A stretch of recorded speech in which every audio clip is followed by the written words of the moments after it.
Hi guys, it's Michelle, and today's video is going to be another unsolved mystery video.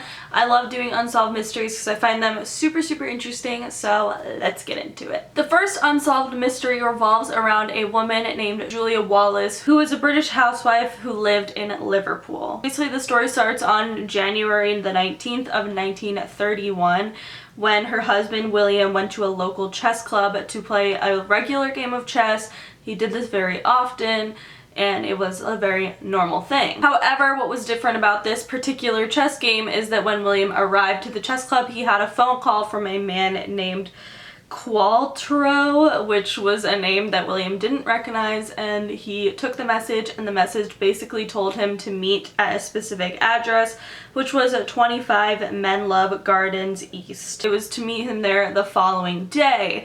So for whatever reason, William took this and was just like, okay, let me go meet some random stranger at an address I've never heard of. And William did that, leaving his wife at home.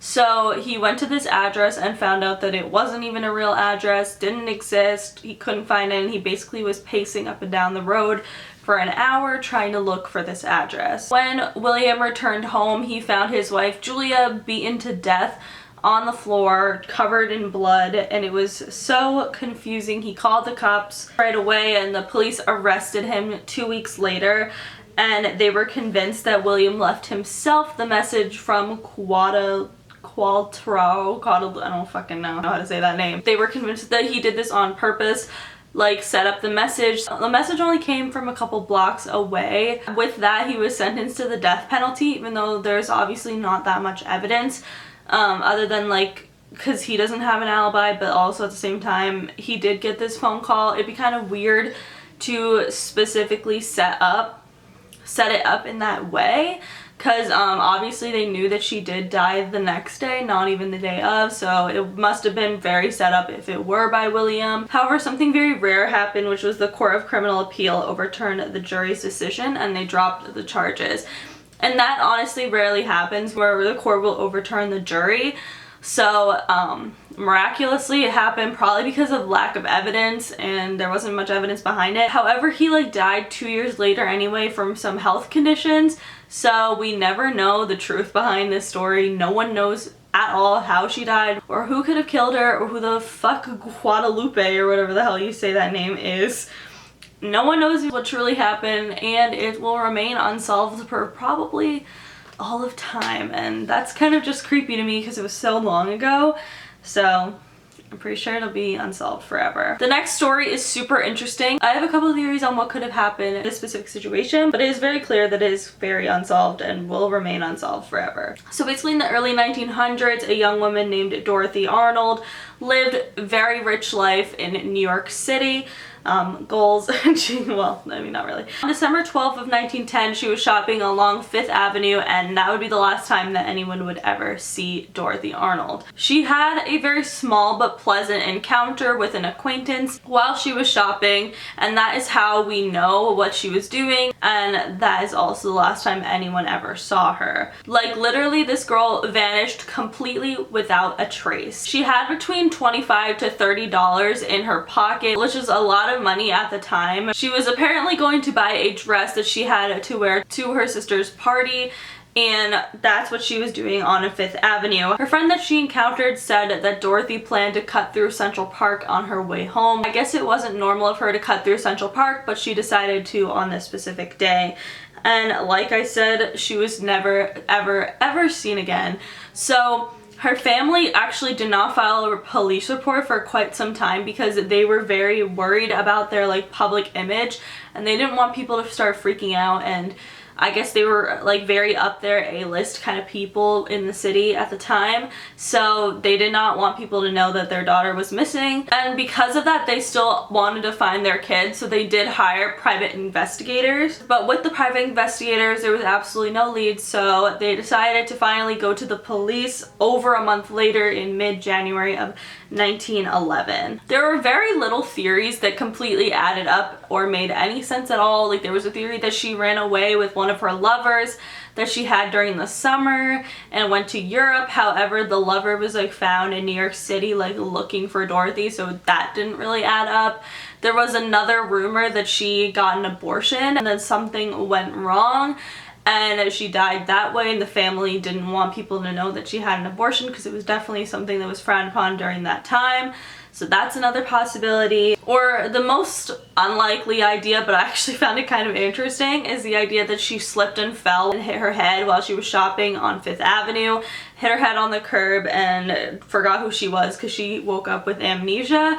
That of course doesn't really make any sense, because I know if I was like walking alone in New York City and one second like I fell and like I didn't remember who I was, I'd probably go to like a hospital right away, just because that's scary. Like, you know what I mean? Amnesia is one of the things that scares me the most. Like, memory loss literally freaks me out so much. But I don't think that's really likely, because like I said, I would go to a hospital. I think most people would go to a hospital or try to figure out who the hell they are. So other theories are that she just ran away from home, which could make sense, but you would think private investigators would be able to find information that supports that theory, but they haven't. And one of the most popular theories is that she committed suicide and was never found. But like I said, it's also kind of weird that like no private investigator would be able to find out where she could have gone to commit suicide and all that stuff, so that doesn't really add up either. So really no one has any idea where this girl was or could be even now. Like, where's her body? No one's found anything.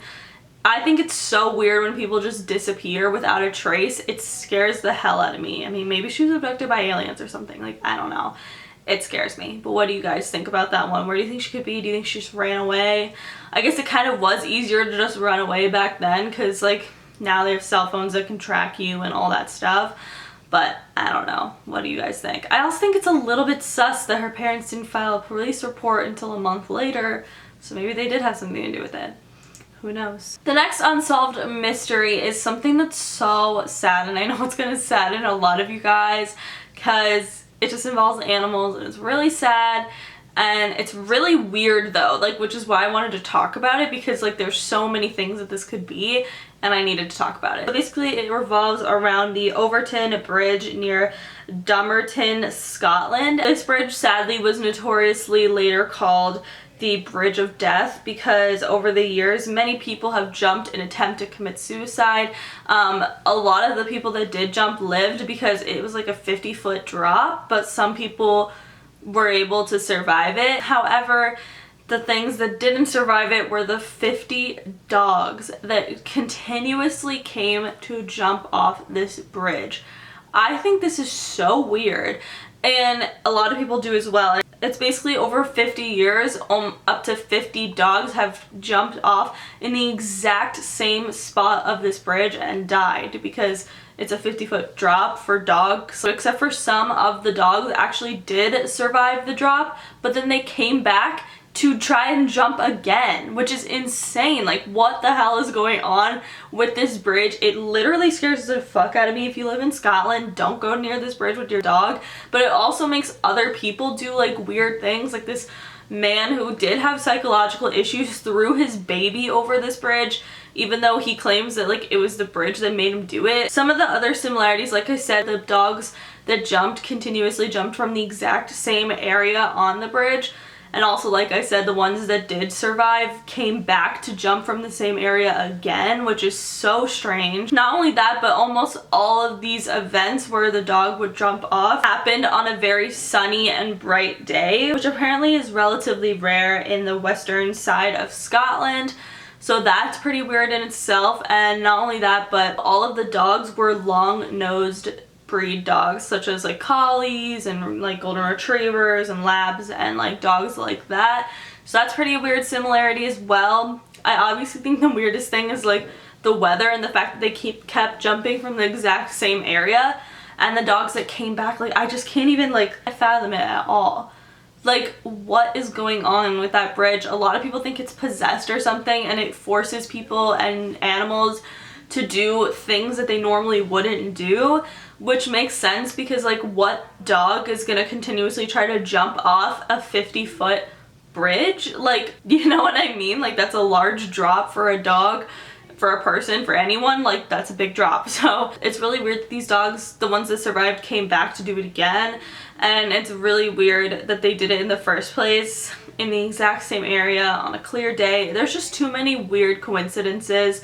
What do you guys think? I think it's so sad, obviously, that these dogs died. I just hate when dogs die. Like, I just love them, but it's crazy. I think that there's something definitely weird going on with that bridge, because like, what the hell? The last unsolved mystery that we're going to be talking about is about a indie rock singer named Elliot Smith. So Elliot Smith wrote many songs about depression and addiction, and he had a hit song called Miss Misery, and a lot of his friends claimed that he was in fact suicidal, and he often talked about it. However, when the time came where he actually did pass away in 2003 of an apparent suicide, and the word apparent is important because realistically it doesn't really add up, and there's a lot of confusing elements within his suicide that people believe it was actually a murder. So his girlfriend Jennifer Chiba was a musician as well, and basically her side of the story is what the police took, because it was like she was the only person who was there. She claimed that her and Elliot got in a fight and that she locked herself in the bathroom while this fight was going on, and when she left the bathroom she found him with a huge knife in his chest. So she pulled out the knife and called 911, and that's like what her story was basically. However, medical experts had some like thought on this. They thought it was not true and not the case. I mean, they didn't say it was impossible for it to be true, but it was very, very unlikely for this to be a suicide, because it looked like there was defensive wounds on his right arm and on his hands,